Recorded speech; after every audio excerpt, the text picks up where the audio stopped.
Felisa, Hola Santiago, estamos con ¿cómo anda? unos temitas técnicos. Mira, internet anda muy mal.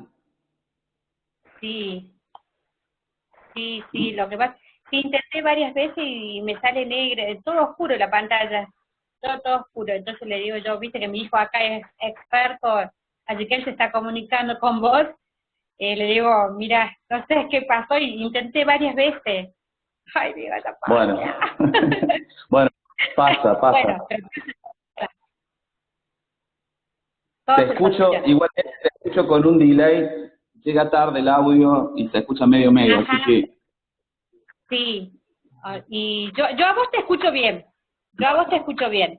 no, Pero no, lo mío se corta un poco. me llega un poco tarde el audio, pero no importa. Si vamos así despacio, sin impulsividad, Mejor, viste, para matar mi ansiedad propia si del vamos, TDAH. si vamos con autocontrol, ese es el tema, ¿no?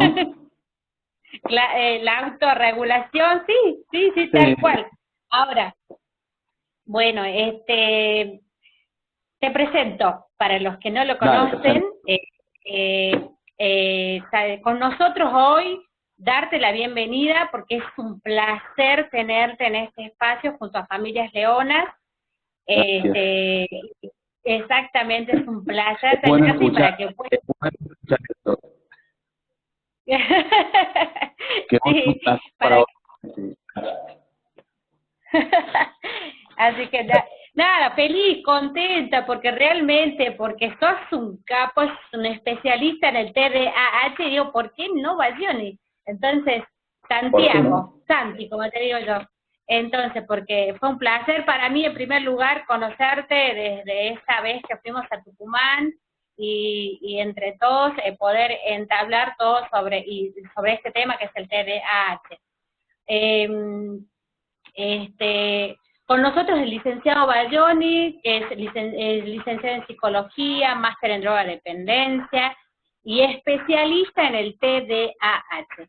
A mí me encantaría que, como una pincelada, como el otro día te vi en un vivo con García Pérez, Manuel, que Don realmente Manuel. me encantó realmente, o sea, creo que me daba para seguir viendo un poquito más, porque pero daron los tiempos, viste, pero es realmente muy exquisito lo que hablaron, mira. Y bueno, dar a conocer al público lo que es el TDAH, porque hay familias que por ahí lo desconocen, no tienen mucha información. Entonces, ¿quién más que usted para que nos hable sobre este Bueno, trastorno? pinceladas, o sea, nada, nada de profundidad. No, Vamos, es cortito. sí, es Tenemos corto, una horita. sí, o menos a veces. Bueno, vos llevas Sí, los tal tiempos, cual. yo soy el entrevistado, así vos manejás, yo ahora me voy a Sí, relajar y vos tenés la presión. ¿Por dónde querés que arranquemos? sobre qué es el TDAH. Bueno, ¿qué es el TDAH? Googlean y ahí está todo lo que es el TDAH. Yo voy a ahora contar un poco lo que es para mí el TDAH, que a lo largo de mi carrera ha ido cambiando la visión. Yo el Sí, TDAH no lo conocía, pero lo tenía en todos lados. Yo trabajé muchos años en tratamientos de rehabilitación de ambulatorios, fundamentalmente ambulatorios y centros de día, donde la mayoría eran varones, había mujeres, eran servicios ambulatorios, yo era muy joven, yo estaba en tercer año de la Facultad de Psicología y ya como buen ansioso, como buen impulsivo, dije, no, tengo que ir por más y empecé a hacer voluntariado en una institución donde aprendí muchísimas cosas. En ese momento de mi carrera de grado, la psicología era muy psicodinámica y el psicoanálisis era como una hegemonía en donde nosotros como estudiantes, imagínate que ávidos de aprender tal y de dar cual. del mundo encontrábamos que, bueno, había deseos reprimidos y que el inconsciente, y esa era mi manera de entender la psicología y de entender los problemas emocionales y psicológicos, pero en este lugar donde empiezo a trabajar como voluntario muy de poquito, empiezo a darme cuenta de que en esa población de personas, de jóvenes que querían rehabilitarse, empiezo a darme cuenta de algo que no tenía nada que ver con las drogas, pero me empecé a dar cuenta que había un montón de chicos inquietos allá adentro. Y yo decía, les preguntaba a mis colegas, digamos, a los profesionales, porque yo era un estudiante, che, ¿por qué se mueven tanto? ¿Por qué esto es la droga? ¿Así te deja el coco la droga? ¿No te das cuenta cómo mueven los pies? Fíjate que de 10 que hay acá hay 7 que no nos prestan atención. Fíjate que yo me iba dando cuenta de algunos patrones, pero simplemente de observación, sin entender qué pasaba, pero ahí empiezo a darme cuenta de que algo estaba pasando, suponía que tenía que ver con las consecuencias de las drogas, que después termino descubriendo que no, que muchos de los chicos que estaban ahí en rehabilitación, TDAH, ¿sí?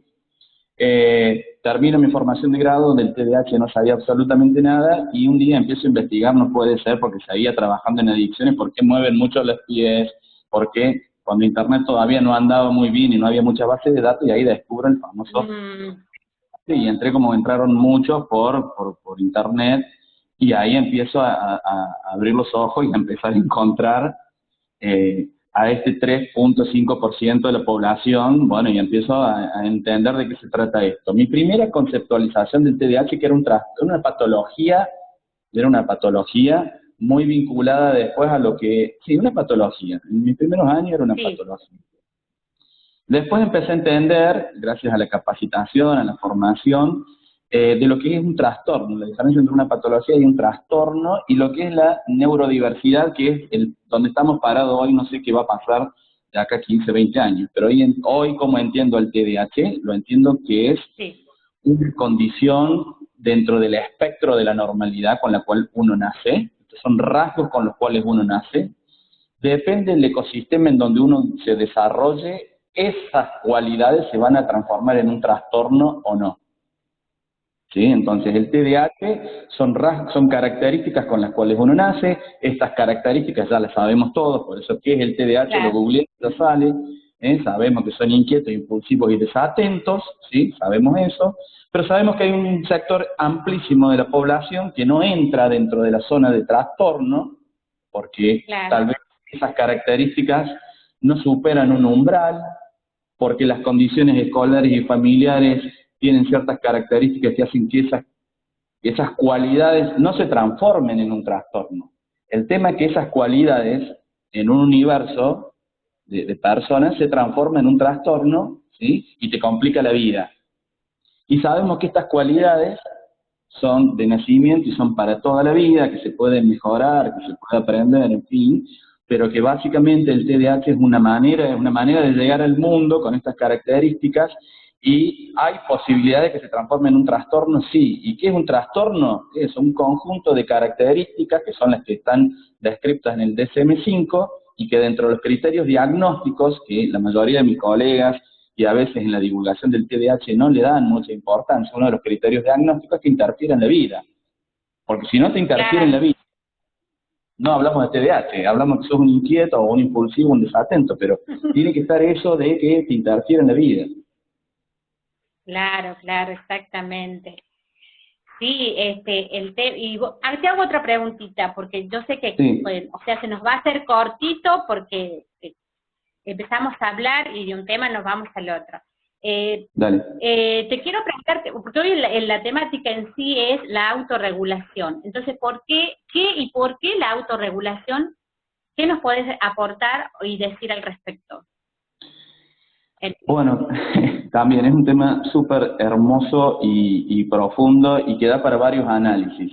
Mira, el tema de la autorregulación, Eysenck, que es un autor que ya en 1967 ya estaba empezando a contarnos algo, por supuesto que no en términos de autorregulación, pero Eysenck empieza a desarrollar una teoría sobre los rasgos de las personalidades. Él dice, las personas tienen rasgos, nacen con rasgos en la personalidad comunes, ¿sí? Y yo los puedo diferenciar a estos rasgos comunes, y él ya en el año 1967 se daba cuenta de que estas diferencias tenían que ver con un funcionamiento neurobiológico. Él decía, acá hay algo en la cabeza, hay algo en los circuitos, hay algo en la forma de funcionar cerebralmente que hace que las personas las podamos dividir o podamos clasificarlas según unos rasgos de personalidad. Y él empieza a hablar de los rasgos de extroversión e introversión. Él dice, hay personas extrovertidas y hay personas introvertidas.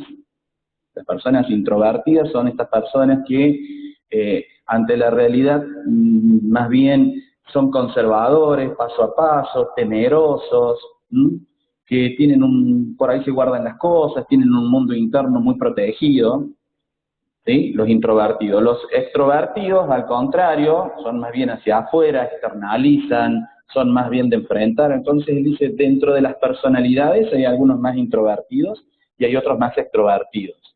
Después dice, hay algunos que son más estables, su personalidad es estable, el ambiente cambia, pero reaccionan más o menos de la misma manera, pero dice, hay otro grupo que tiene neurótico, que enseguida se pone ansioso, que tiene miedo, que no avanza, y empieza a hacer una primera clasificación de las personalidades, y él ya tenía la sospecha de que eso tenía que ver con funcionamiento neurobiológico. Gray, otro autor, Gray, después en el año 1981-1987 mejora la teoría, y ahí ya nos empieza a enfocar un poquito más estas diferencias neurobiológicas, y él dice, sí, las personas tienen rasgos de personalidad distintas, y esos rasgos de personalidad distintos tienen que ver con funcionamiento biológico. Hay diferencias en los funcionamientos biológicos que hacen que veamos lo que nosotros vemos.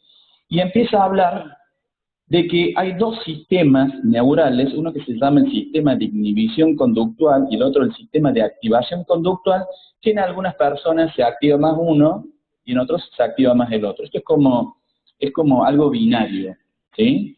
Si tenés más activado el sistema de activación conductual, el de inhibición va a estar más retraído y viceversa, ¿sí? Y empieza a entender que las diferencias tenían que ver con estos circuitos neurales. El sistema de inhibición conductual, dice, las personas que tienen más facilidad o que tienen la predisposición o la genética, ¿sí? Donde este circuito se expresa más fácilmente, vamos a encontrar personalidades que van a ir de un eje patológico a un eje normal, ¿sí? Vamos a encontrar personas que pueden ser muy prudentes, muy razonables, muy pausadas, pero si nos vamos hacia un eje más problemático, van a ser más inhibidas, van a ser más miedosas, no van a tomar decisiones, ¿sí? Van a tener miedo, van a tener pánico. Entonces él dice que el sistema de inhibición conductual, depende cómo funcione, es lo que vamos a ver, ¿sí? Y este sistema de inhibición conductual tiene mucho que ver con la ansiedad. Dice, las personas que tienen facilidad que les anda muy bien el sistema de inhibición conductual, es muy probable que tengan que estar lidiando con la ansiedad. Dice, y a menor ansiedad, ¿sí? Vamos a tener rasgos de estabilidad en la personalidad y vamos a tener rasgos de extroversión positivo. Si tenemos más ansiedad, ¿sí? Vamos a tener más rasgos de introversión y más grados de neuroticismo, ¿sí? Y este sistema de inhibición conductual es muy sensible a los estímulos de peligro y de riesgo. Las personas, estamos ante una situación peligrosa, una situación amenazante, nuestro sistema de inhibición conductual, si funciona bien, nos va a frenar y nos va a poner un stop, ¿sí? Porque hay un peligro, ¿sí? Si nos anda bien, nos pondrá el stop, nos dará la pausa para que tomemos la mejor decisión y sigamos hacia adelante, ¿sí?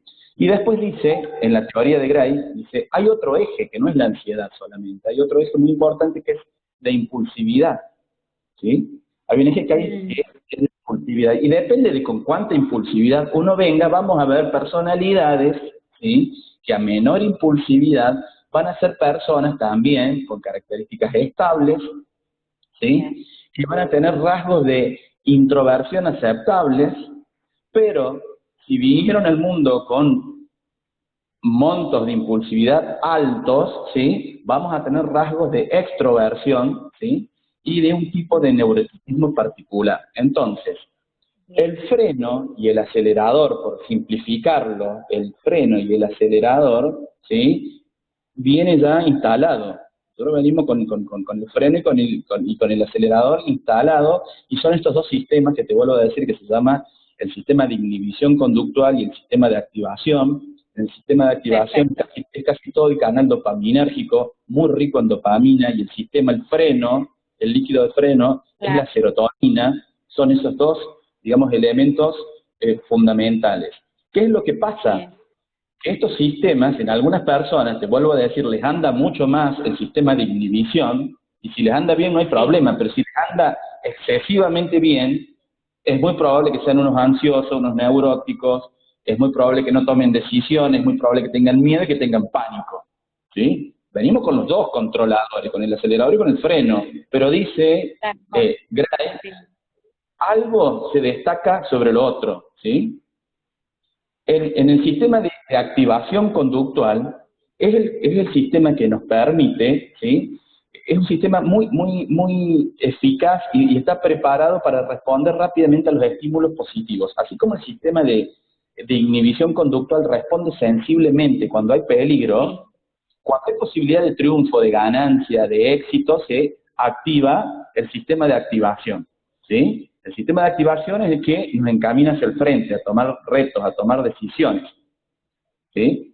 El tema es que en el TDAH, acá viene el tema, en el TDAH, el sistema de inhibición conductual no se activa cuando tenemos el peligro, cuando tenemos la maestra que viene a retarnos, cuando la madre ya le cambió la cara, un TDAH, el sistema de inhibición conductual no activa. Y tenemos el sistema de activación conductual súper excitable. O sea, tenemos esas características. El freno falla y tenemos un acelerador de Fórmula 1. Y ahí empiezan a aparecer los problemas que tenemos en la crianza, dentro del aula, y el problema que, bueno, que la idea era charlar un poquito, pero para hablar de autorregulación, porque yo me podría poner a hablar de autorregulación y bla, bla, hay que saber que la impulsividad, ¿sí?, está condicionada, ¿sí?, por nuestro equipo y por cómo hemos llegado al mundo con este equipo biológico. Y las personas impulsivas, el TDAH, justamente uno de los criterios diagnósticos es la impulsividad en esas personas, que la impulsividad no es un patrimonio solo del TDAH, ¿no? Pero estamos hablando de TDAH. En realidad hay un montón de otros trastornos y todos tenemos un nivel de impulsividad. Ahora estamos enfocando en el TDAH. La impulsividad implica, ya cierro, implica que está fallando el sistema de inhibición, que cuando aparece la señal de stop, no la registran.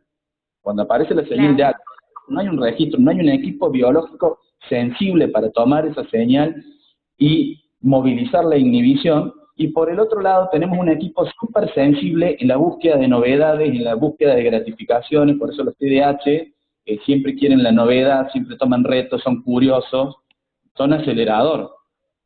Son acelerador con poco freno. Por eso se hace muy difícil lidiar a veces con la impulsividad en general, en particular en el TDAH y en los negativistas desafiantes, que son los que verdaderamente presentan un nivel de impulsividad mucho mayor y mucho más incisivo. Entonces, para hablar de autorregulación hay que entender, porque yo veo por ahí muchas mamás y muchos docentes que ante el TDAH se cansan, ¿sí? Y dicen, no funciona nada, esto no anda. Bueno, está bien, puede ser que... Ya propuse trabajar esto, aquello, traje miles de actividades para darle, pero no, sigue motor, viste, a mil. Bueno, a mil, no, tenemos un cableado que está armado y tenemos un funcionamiento biológico y tenemos ciertas estructuras que sabemos que en algunos cerebros activan bien y en otros no. Entonces, de alguna manera es como remar contra la corriente, como para sintetizarlo en criollo. A veces remamos contra la corriente, sí. Sin embargo, se pueden hacer muchas cosas. Si querés, empezamos a hablar de eso, pero se pueden hacer muchas cosas ante la impulsividad. Pero entender que está condicionada por la biología me parece el primer punto, porque si no es muy frustrante, como educador o como padre o como madre. Sí. ¿Sí? Por supuesto que no es el único elemento. Después la educación termina de modelar, pero en el TDAH la impulsividad tiene directamente que ver con un funcionamiento biológico que ya lo tenemos bien descrito y que tiene que ver con estos sistemas que a veces están tan sensibles como el sistema de activación y a veces están tan bajos de activación el otro, el freno, no frenan. Claro, y eso tiene que ver, mucho con las habilidades de autorregulación. Y totalmente. Por eso te preguntaba. Si el sistema de activación conductual está muy sensible, esa persona, su tendencia va a ser extrovertida, va a tener una personalidad extrovertida, ¿sí? Va a tener una personalidad en donde no va a valorar bien los riesgos, donde probablemente actúe sin pensar mucho, tome decisiones irreflexivamente, la inmediatez sea siempre el tipo de respuesta habitual, porque su equipo biológico está muy bien preparado para eso. El tema es que eso nos genera un trastorno según los ambientes, según las reglas y según todo lo demás. A esas personas la autorregulación le va a costar mucho, pero si nos vamos al otro extremo, a los individuos, a los depresivos, a los apáticos y a los abúlicos, también les va a costar la autorregulación. Porque no toman decisiones, porque no enfrentan, porque les pasan otras realidades.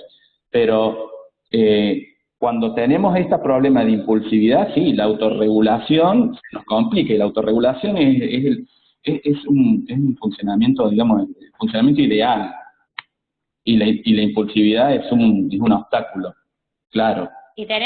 Y dentro de lo que es el TDAH tenemos varios TDAH, por eso, y la última sería la que es la de la impulsividad. Los subtipos, me estás preguntando vos, dentro del diagnóstico TDAH tenemos subtipos, según que predomine. Claro, exactamente. Porque por ahí muchas veces nos pasa que en las escuelas por ahí de pronto, como bien decías hace rato, por ahí buscamos muchas estrategias para que el chico pueda, si vamos al chico que es, por ahí de pronto presenta mucho déficit de atención, que es lo que mayormente por ahí nos damos cuenta nosotros, los docentes que por ahí tenemos un poquito más de experiencia, para poder aplicar algunas pautas para trabajar. En ese caso, pero también está el hiperactivo, pero muchas veces por ahí los docentes no sabemos qué hacer, es lo que hablábamos hace rato, cuando son impulsivos, cuando son hiperactivos, cuando son desatentos. En ese caso, ¿qué pautas podríamos brindar nosotros? Bueno, me estás preguntando por un montón de cosas,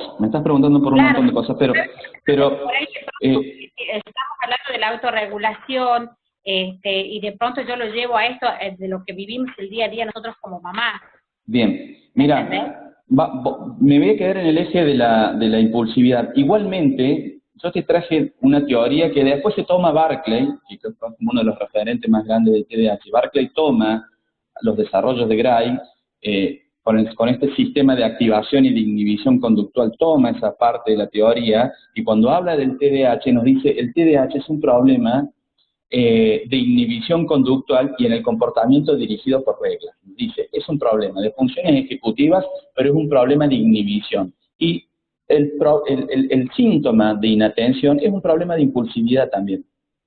Es un problema de impulsividad. Es una impulsividad atencional, pero no deja de ser un problema de impulsividad atencional. Cuando hablamos de la impulsividad conductual, no nos queda otra que anticipar y volver a ver la película. Digamos, todas las estrategias debieran pararse en algunos de estos dos paradigmas, porque el impulsivo siempre reflexiona después. Sí. Bueno, pero hay que tomarse el trabajo de ver la película una o dos o tres veces, rebobinar la película. Ustedes miran, sí, pero ya pasó, ya le pegó al compañero, sí, ya le pegó al compañero. Pero rebobinemos la película. Porque cuando rebobinamos la película, ¿sí?, damos la posibilidad de ir reprogramando la secuencia, ¿sí?, a sabiendas que es muy probable que repita el incidente, porque estamos hablando de que les cuesta el freno, están muy activados para el eje de la actividad o muy activados a las señales de recompensas inmediatas, a sabiendas de que es probable que vuelva a hacer lo mismo, rebobinar la película y ahí hacer los actos correctivos y educativos funciona. Y todo lo que tiene que ver con anticipadores, ¿sí?, ¿qué es lo que vamos a poner? A ver, a estos chicos, ¿qué es lo que no registran? La señal de stop. No la tienen incorporada dentro de posibilidades, entonces, ¿qué hay que hacer? Ponerlas visibles.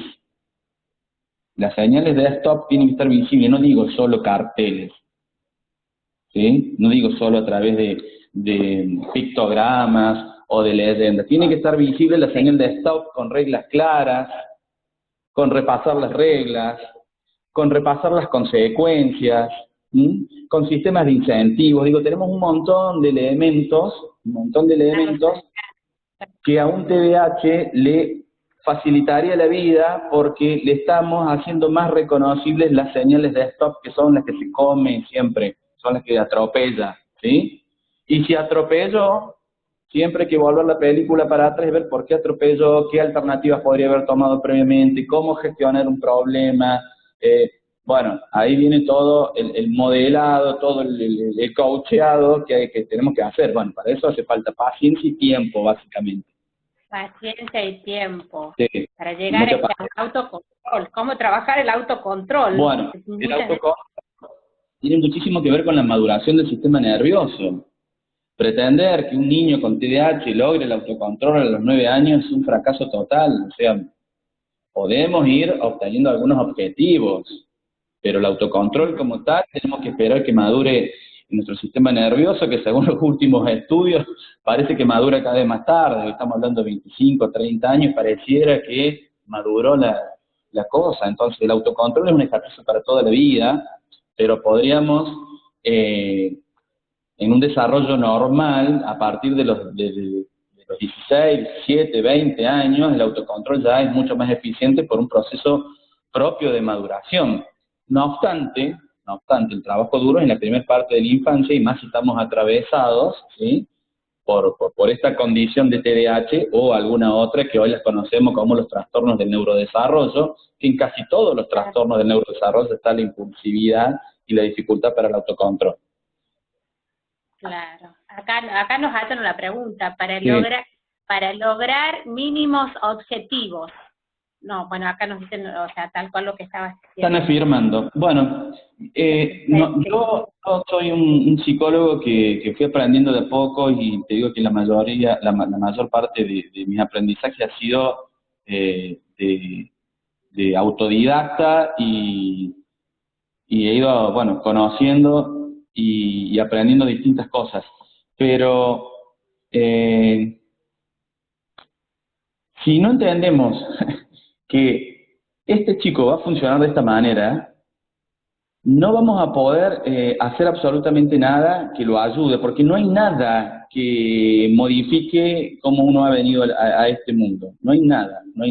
Podemos proponer mejores condiciones, y por eso en el TDAH hay que trabajar, yo creo que hay que trabajar más en los ambientes, que en la propia psicología de este niño, ¿sí?, o de este adolescente. Y dentro del trabajo terapéutico, me estaba yendo con la idea, pero yo he aprendido, ¿sí?, que tenemos que definir sobre qué conductas vamos a trabajar. Entonces, si hay alguna mamá, una docente que quiera trabajar el mejoramiento de la impulsividad en casa, tendríamos que ver cuál de todas las conductas que este joven o que este niño o esta niña tiene las podemos identificar como impulsivas, ¿sí? Porque una vez que uno identifica la conducta, luego puede direccionar las estrategias, y después vamos a ver si se modificó o no se nos modificó nuestra conducta meta. En el caso de que un niño pegue a la hermana, esa podría ser claramente una conducta observable sobre la cual trabajar. ¿Y cómo vamos a trabajar sobre la impulsividad? Bueno, ya lo dije más o menos antes, rebobinando la película cuando se dé el fallo, facilitando los anticipadores para que estén ahí, y trabajando claramente los sistemas de recompensa-castigo, a sabiendas que los impulsivos son resistentes a los castigos.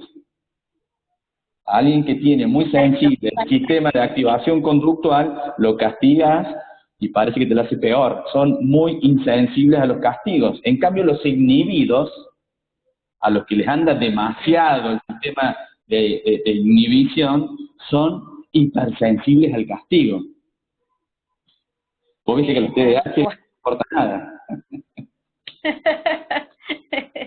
yo en mi caso tengo uno que es muy impulsivo, que no acepta las reglas, los no los acepta, o sea, quiere varias, te digo, entonces tengo, antes de darle una directiva, o si veo que por ahí hizo algo mal, tengo que pensar 3 veces cómo voy a llegar a él para que no llegue a ese proceso, ¿me entendés? De decir, tirar, porque directamente tira todo, ¿me entendés? Bueno, hay un momento de la impulsividad que ya es la crisis y que eso es muy problemático. Sí, o sea, por eso yo trabajo mucho lo que es el autocontrol y todo esto, y para no llegar también a este paso, porque al ser muy impulsivo en las escuelas, estoy teniendo muchos temas en las cuales por ahí yo ya he hablado, he dado propuestas para ver cómo podemos organizarnos para trabajar, porque realmente no acepta las reglas, no acepta los no, y se levanta y tira todo. Entonces lo mismo que pasa que para los juegos, ¿viste? Por ahí de pronto tiene que jugar y él tiene que ser primero, él tiene que ganar, entonces digo, wow, entonces ya cada vez que levanto el teléfono y me dicen, vengan a buscarlo a Gastón. Entonces, y eso me llevó muchas veces y lo trabajé con la terapeuta de Gastón, con la psicóloga, con la psicopedagoga, también toma medicación para poder controlarse, para poder controlar estos impulsos y poder estar un poquito más tranquilo y yo me doy cuenta que él avanza con la medicación. ¿Por qué? Porque lo veo que, o sea, estoy feliz al verlo sentado y que pueda volcar, que pueda producir, que pueda escribir.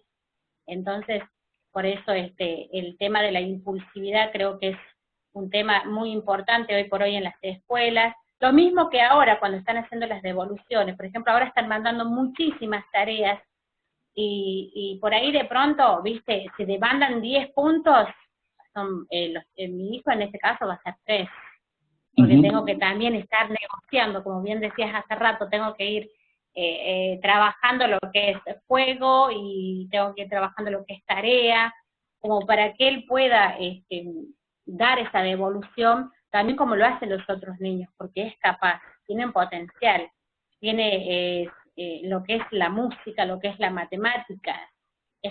Por eso te digo, cuando yo le doy la medicación, yo veo ese avance y que él puede producir.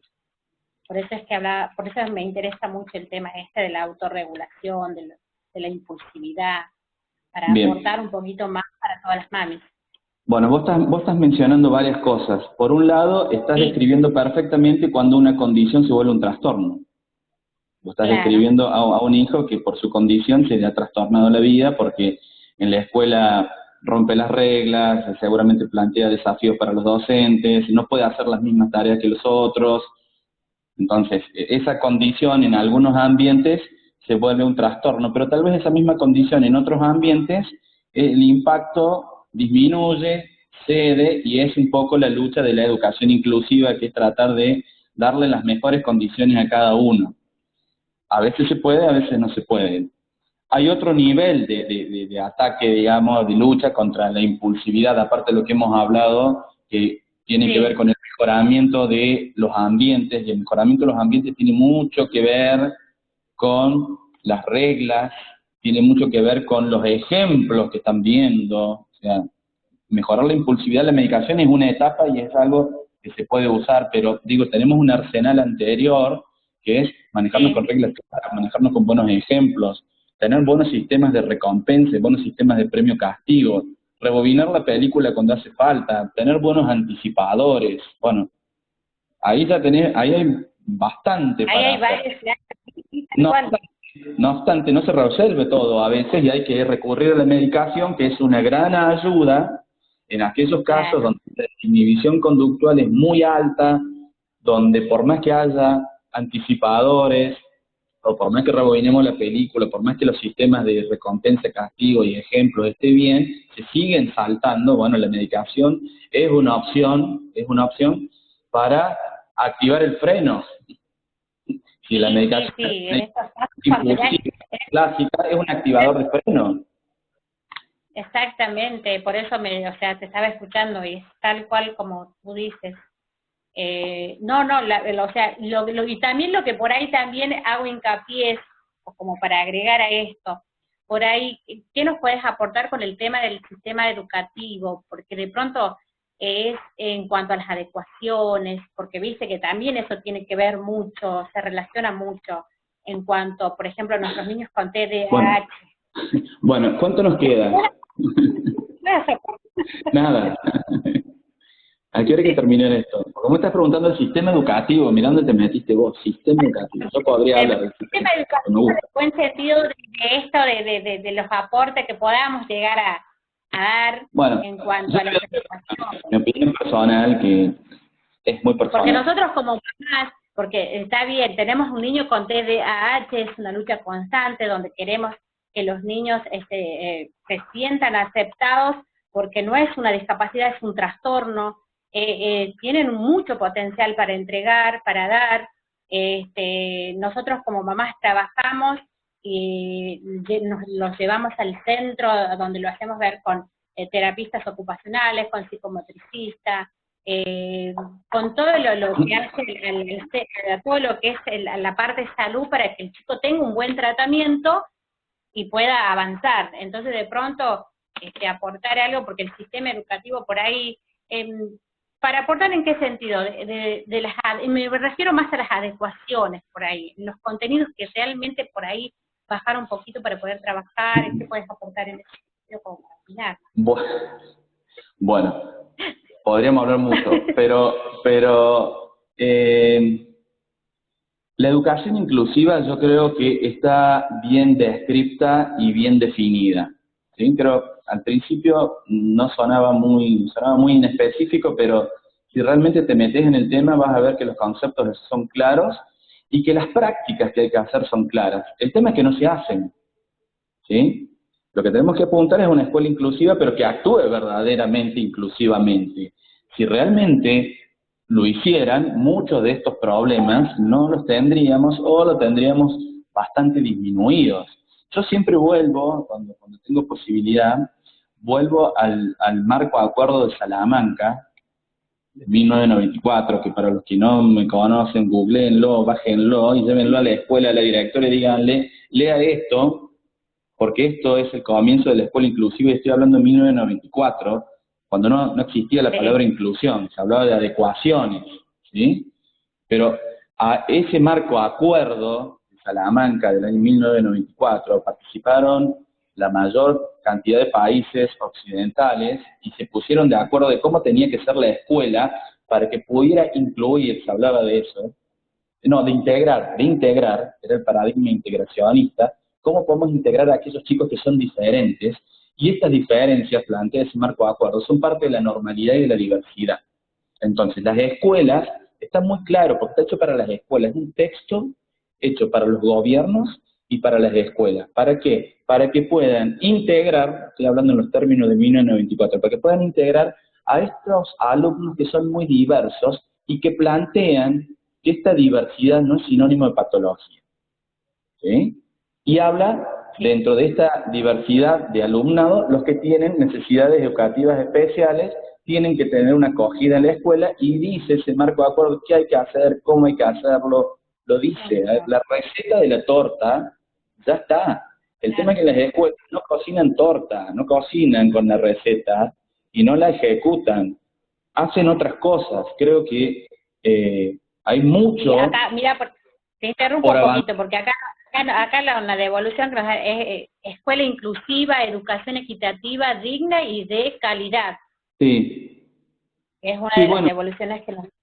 Educación inclusiva y de calidad, sí, de eso se trata, inclusión educativa y de calidad, pero yo veo que es una buena intención, que está buen descripto, pero la práctica profesional, escolar, está bastante lejos de lo que dice un manual de instrucciones que ya lo tenemos. El primero arrancó en 1994, después se fueron mejorando, pero vuelvo al mismo tema. Hay manuales de instrucciones.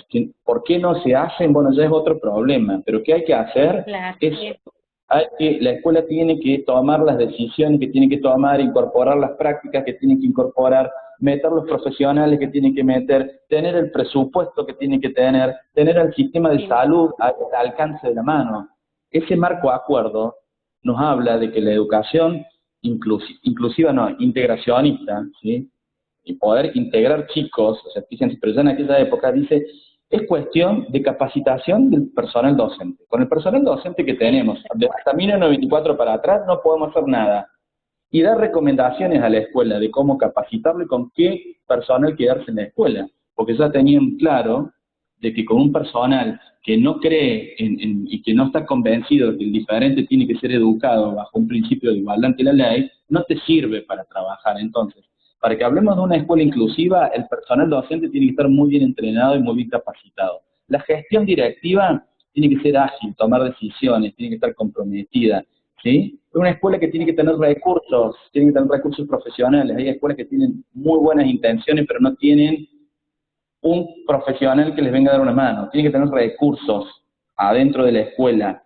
Tiene que estar integrado dentro de una red de organizaciones sociales, del dispensario, de profesionales, de voluntarios. La escuela inclusiva debiera tener voluntarios. Cada escuela que se jacte de ser inclusiva debiera tener voluntarios trabajando adentro. ¿Vos conocés alguna? Yo no conozco ninguna. Debiera tener financiamiento. Debiera ser una escuela capaz de investigar sus propias prácticas. La escuela inclusiva investiga, es un laboratorio. Mira, ahí te estoy dando un montón de tips que no son ni más ni menos, no son ni más ni menos los que se pusieron de acuerdo, más de 30 países se pusieron de acuerdo, tuvieron como 5 días y sacaron esto, dijeron, esto es una escuela que integra. Hoy le llamamos inclusiva. Pero ahí está el principio. Mientras la escuela se rija por esa receta, las tortas le van a salir ricas. Y no va a salir cualquier cosa. ¿Y qué es lo que uno ve ahora? Las razones y las causas son un montón y se nos extiende el tiempo, pero eso es lo que tal cual.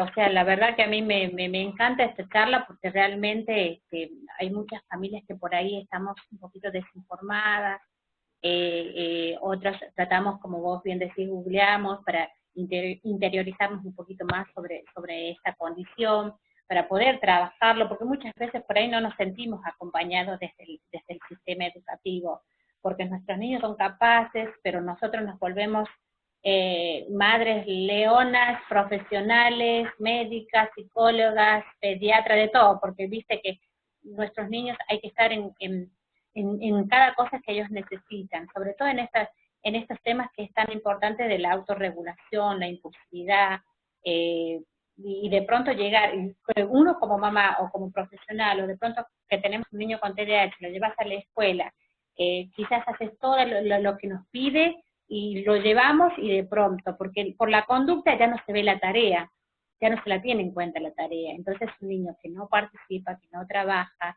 se lo rotula, y eso lo frustra más al niño. Bien. Lo lleva a una frustración muy grande.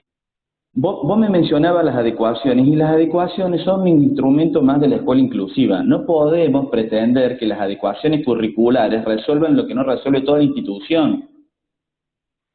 Las adecuaciones curriculares van a ser un elemento que van a facilitar la adaptación de ese niño a su educación. Claro. Pero no garantiza nada. Podemos tener excelentes estrategias de adecuación, pero si la escuela tiene sistemas de corrección que no son los idóneos, tiene una gestión directiva que no tiene flexibilidad, la maestra no tiene ayuda en el aula para poder afrontar los desafíos que ese niño presenta, los padres de ese niño no participan en la escuela del seguimiento, digo, son un montón de elementos que tienen que estar presentes en la escuela inclusiva para garantizar o proponer mejores índices de adaptación, ¿sí?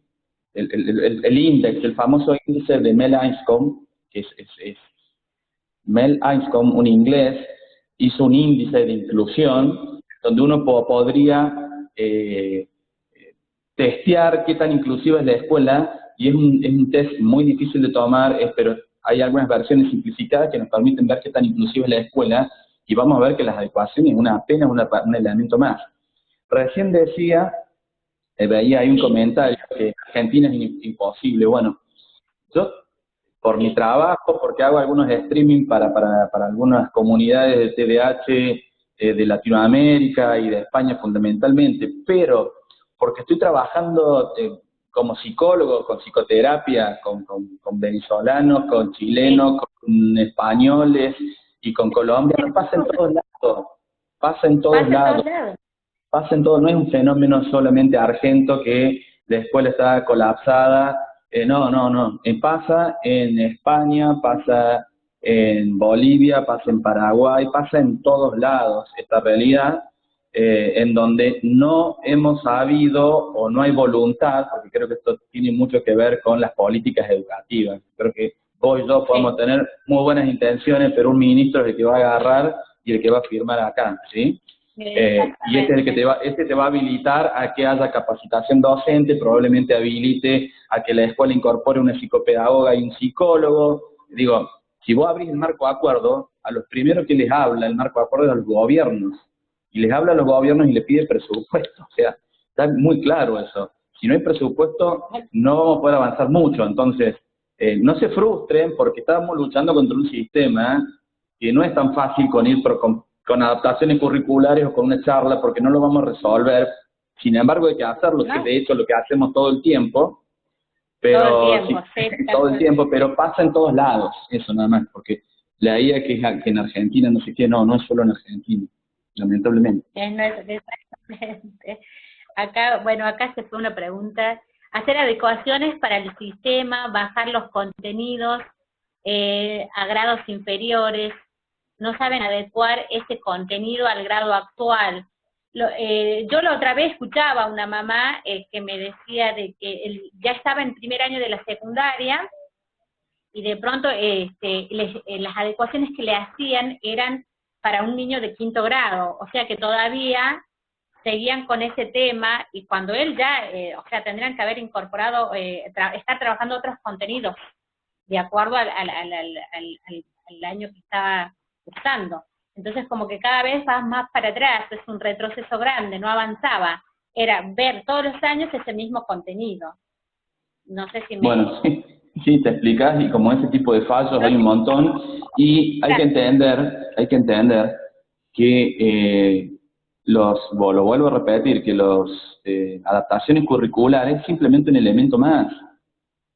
Una escuela en donde tu maestra sabe lo que tenés, sabe cómo funcionás, que te permite ir al baño cuando tenés ganas, que te permite mover los pies, que te va a avisar a tiempo cuando te estás zafando, cuando te va a meter un sistema de incentivos, cuando a la escuela van tus padres cada 15 días o una vez al mes para ver tu evolución, cuando tu psicólogo va a la escuela. Digo, cuando sucede todo eso, empieza a pasar la magia, empieza a ocurrir la magia, pero es un trabajo que, vuelvo a decir, ya está claro, está escrito, está protocolizado, ahora no se hace.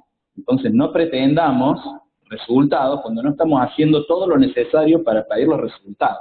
Y ese resultado es un trabajo en red, que yo no lo voy a repetir, pero es un trabajo que requiere presupuesto, que requiere un eje fuerte en la capacitación docente, en la gestión directiva, en la participación de los padres, la participación de los voluntarios, el armado de una red donde la escuela esté inserta con otras instituciones. Yo no conozco ninguna escuela que tenga participación con la comunidad y que la comunidad esté dentro de la escuela, cuando el manual de la escuela inclusiva te lo está pidiendo. Entonces, no pretendamos cosas cuando no hacemos todo lo necesario para que esos resultados se den. Claro, tal cual.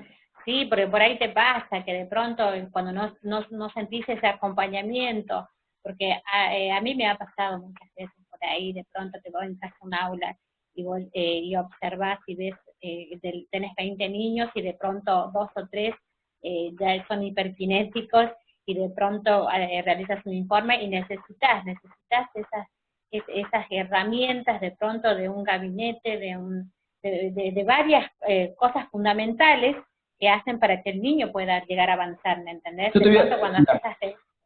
Yo en algunas presentaciones, no me acuerdo, con vos nos vimos en Tucumán, o en Salta, o en otras provincias. Yo he llevado un modelo que lo aplico en 3 escuelas, un modelo en donde tratamos de ser lo más parecido a este marco de acuerdo Salamanca. Pero mira, yo te tiro una como para proponerlo en las escuelas, que no necesitas plata, no necesitas nada. debiera haber, por lo menos, si hay un alumno con algún trastorno del neurodesarrollo, por lo menos la escuela debiera invitar y convocar, y debiera ser obligación para los padres ir a la escuela a tener reuniones, por lo menos de frecuencia quincenal, para ver cómo van las cosas. Yo te voy a contar algo. Tal cual. Cuando uno, porque yo soy psicólogo de 3 colegios, cuando en el proceso de inclusión participan los padres, los resultados de ese chico cambian bastante. Mira vos. El alumno sabe que los días martes, cada 15 días, viene su papá y su mamá, y que vienen a la escuela para ver cómo le fue, y que vienen a la escuela para ver si tuvo algún problema, que vienen a la escuela para ver qué aciertos tuvo. Cuando el alumno sabe, el neurodiverso problemático sabe que están viniendo sus padres a ocuparse, Sí. a remangarse y a ocuparse junto con su docente, mira, ahí no gastaste ni un mango y tenés una excelente estrategia, muchísimo más efectiva incluso que tener unas buenas adecuaciones curriculares, que la mayoría son simplificación de contenido si estamos hablando solo de TDAH. Bueno, mirá lo que estoy diciendo. Claro, es como tal, nos decían recién acá, la escuela no convoca, la escuela no convoca, ¿no? La escuela no convoca, y la otra contraparte, bueno, porque acá tengo una también para tirarles antes que nos corte el sistema de Instagram. En estas escuelas tenemos identificado 30 casos, por tirar un número. ¿Sabe cuántos padres vienen a las reuniones? Padres de chicos que tienen trastorno en el neurodesarrollo, que los llevan al psicólogo, que toman las pastillitas. ¿Sabe cuántos padres vienen? Muy pocos. Entonces, la educación inclusiva no es solamente un paquete que tiene que resolver la escuela, sino que también tienen que resolver los padres. Cuando los padres aparecen y acompañan, va muchísimo mejor. Un montón de padres que tienen hijos con problemas del neurodesarrollo y toda la historia y todos los diagnósticos, cuando tienen que ir a la escuela a cooperar, y mirá que las escuelas donde yo trabajo somos muy flexibles, si no podés venir porque laburás, buscamos otro horario, nos llamamos por teléfono, hacemos videos, mirá, hoy no hay excusas, no van. Tal cual, es como yo decía la otra vez, es un trabajo de la escuela, la familia, la escuela, es un conjunto, ¿entendés? Para llegar a avanzar, tal cual. Pero si falta alguna de las partes, bueno, listo, es una mesa con una pata menos, se nos van a caer las cosas. Exactamente. Bueno, Santiago, mira, yo realmente estoy muy muy contenta, no sé ni cuánto, porque nos pusimos a hablar y esto no, da para... yo estoy llevando el tiempo, yo lo estoy llevando, ya estamos. Sí, yo la verdad que es un placer estar hablando con vos sobre este tema que realmente es muy importante, porque es informativo, porque es una manera de difundir, una manera de informar, y de esta manera seguir en la lucha, y no quedarse, y no decir me quedo acá porque no sé qué hacer. Para cerrar, cuando volvamos a la escuela física, si querés, pues algún día hablamos de la escuela digital, porque yo he visto cada cosas hermosas para rescatar, de positivo, de los chicos en casa haciendo las cosas por trabajo. Pero cuando volvamos a clase, se descargan el marco de acuerdo Salamanca los padres y van con eso. Van con eso y proponen tener reuniones con los papás, hacer reuniones con los papás que están teniendo problemas, tener reuniones con la directora, con la maestra, si tiene algún psicólogo de la escuela bien, si no pueden invitar a alguien. Y ahí tenés 2 propuestas como para ir laburando y nadie sacó un peso del bolsillo. Exactamente, tal cual, tal cual. Acá yo por ahí acá anoté entre todo, porque digo, bueno, voy a hablar con Santiago, que él es un especialista, pero bueno, para resumir, porque comenzamos hablando de la autorregulación y terminamos con aportes para el... Porque es que todo está relacionado, vos viste todo, es la escuela, la conducta, las emociones, es todo esto. Por eso yo, cuando los niños, adolescentes, adultos, realizan estos tratamientos de autorregulación, acompañados fundamentalmente de los amigos, de las familias, pueden llegar a aumentar su rendimiento académico, competencia social y compromiso positivo. Eso es lo que yo puedo sintetizar con Bueno, todo yo te lo lo que hemos... sintetizo más rápido y de otra manera. La autorregulación es un proceso biológico, es un proceso familiar y es un proceso institucional también. Entonces, ¿queremos alumnos más autorregulados? Bueno, regulemos en todos lados. Exactamente, tal cual, Santiago. La verdad, un placer. Bueno, gracias por Ya nos invitar interesaremos y gracias a los por que tu están historia, ¿no? saludando ahí. Están saludando Sí, mucho, sí, muchas sí, gracias. porque todos estamos acá. En Familias Leonas es un honor haberte tenido con nosotros. Bueno, Un abrazo grande, Santiago. me alegro mucho. Saludos a la Un saludo. Igual. Chao.